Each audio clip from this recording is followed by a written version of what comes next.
뭐라고요? 척추질환 평균 연령이 이제 꾸준히 내려가고 있다. 우리 나이 때만 해도 감기 걸렸다, 배 아프다, 그럼 병원 안 가요. 근데 요즘은 이제 병원이 너무 많지 않습니까? 그러니까 그냥 아파도 일찍 가는 거죠, 병원. 꾸준히 관리하자. 이게 이제 결국은 원칙이지 않겠습니까? 그래서 몸을 좀 젊은 분들도 좀 가꾸어 가야 될 필요가 있지 않나 생각하고 있습니다. 안녕하세요. 고품격 메디컬 예능 의학 정보 채널 심내쇼의 황진호입니다. 얼마 전에 이제 그 신문에 이렇게 나온 재밌는 게 있어서 하려는데, 이제 제목이 척추질환 평균 연령이 이제 내려가고 있다, 이런 주제입니다. 이게 이제 저희가 이제 심평원 데이터라는 게 있거든요. 아마 거기 일부 데이터 중에 하나가 이제 오픈된 것이 아닌가 하는 생각을 하고, 조금 흥미로운 주제라 제가 한번 가지고 왔습니다. 뭐라고요?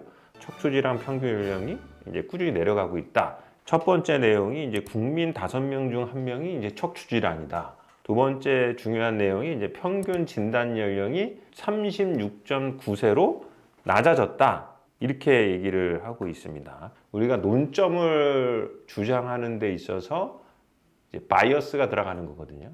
이제 잘못 해석을 하고 있는 거죠. 예를 들면은 시간이 지날수록 평균 나이가 낮아지고 척추질환이 증가한다, 이렇게 돼 있잖아요. 근데 거기에 이제 무슨 바이어스가 있을 것 같냐면, 제 생각인데, 우리 나이 때만 해도 내가 뭐 좀 예를 들어서 허리 좀 삐끗했다고 해서 병원 가거나 그러지 않았다는 거죠.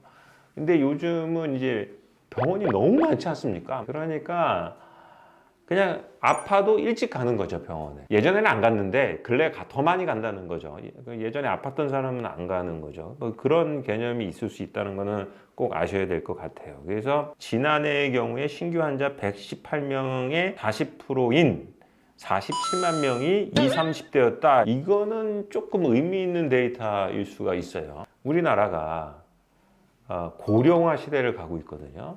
그러니까 나이 많은 사람이 훨씬 많아요, 저희가. 그만큼 나이 많은 비율이 훨씬 많아지면 나이 많으신 분들이 병원을 더 가야 될 것 같잖아요.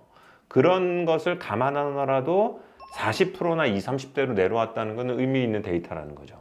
그만큼 우선은 뭔 원인인지 모르는데 많이 갔다는 거죠, 20, 30대가. 그죠? 물론 여기에도 또 아까 같은 바이어스가 존재합니다. 뭐냐면 병원이 많으니까 그냥 쉽게 가는 거죠. 또는 이런 것도 영향을 줄 수가 있어요. 개인적인 의견인데, 우리 때만 해도 이제 좀 눈치 보이고, 저희도 레지던트 때 뭐 병가 낸다, 일주일 100시간 근무였기 때문에 낮에 시간을 뺀다. 그러니까 밤에 막 10시쯤에 친구 레지던트한테 가서 조금 뭐 약이라도 얻어먹고 그랬지 뭐 진료를 보긴 했나요? 그렇지 않아? 그만큼 이제 노동 환경이 좋아진 거죠. 그냥 갔는데 좀 허리 아프면 나 그냥 병원에 나 오게 뭐 울산 병원 갔다 오겠다. 그만큼 이제 문턱이 낮아졌다. 그죠? 뭐 이거 여담이지만 저희 홍보팀에서도 갑자기 쉰다 그러면 일이 밀렸는데 쉴 수 있나? 뭐 이런 꼰대 같은 생각을 저는 하고 있습니다. 근데 표현하면은요, 노동청에 끌려갈 수 있어. 뭐 이런 것들이 영향을 줄 수 있는 거지. 그거 자주 가지. 그만큼 이제 20, 30대가 자유로워진 거죠. 그래서 뭐 이제 MZ 세대라고 그러죠. MZ라고 하면 또 뭐 마징가 제트냐고 그러면서 뭘 하더라고요. 그런 게 있었습니다. 그래서 이제 여기 나오면은 이제 심평원에서 평균 연령이 왜 내려갔냐 하는 원인을 써놨더라고요. 그래서 여기 평균 수명이 길어져서 고령층 환자가 늘어나는 건 당연하다. 아까 얘기해. 그런데도 근로 환경이 이거는 내가 보기에는 나빠져서가 아니라 좋아져서 많이 간다, 이렇게 생각해야 돼. 그리고 생활 습관 등의 영향으로 젊은 연령층의 유병률이 증가했다, 이런 거로 이제 원인을 분석했어요. 여기 딱 나와, 근로 환경. 그러니까 근로 환경이 나빠져서가 아니야, 많이 월차를 낼 수 있어서로 해석해. 여기 또 댓글에 꼰대라고 무시하게 달리겠네. 자, 그다음에 이제 생활 습관은 좀 영향이 있는 것 같아요. 왜냐하면 이제 제가 이제 또 이제 그때 핸드폰 얘기했었잖아요. 평균 우리나라 핸드폰 이용 시간이 8시간인가? 그러니까 이게 뭐 구부리고 보죠. 핸드폰병, 뭐 좀비병, 뭐 이런 거 등장하죠. 뭐 그리고 앉아있는 시간이 제일 나쁘다고 했잖아요. 그런 것들이 다 연관해서 이 생활 습관은 무지하게 영향을 주고 있다. 그러니까 앉아있는 시간 많고, 핸드폰 수그리고 있는 시간 많고, 그러고 이제 운동 안 하는 거죠. 그만큼 이 세 가지가 이제 겹쳐서 생활 습관 등의 악영향으로 이제 평균 진달 연령이 늘어가고 있다. 그래서 여기 밑에 이게 나는 제일 마음에 들었어. 앞으로도 척추 관절 질환 환자가 꾸준히 증가할 거라는 전망. 이게 정형외과 병원의 전망이 좋다. 이런 뜻이 아니겠어요? 예, 무지하게 기분 좋은 멘트도 있었다.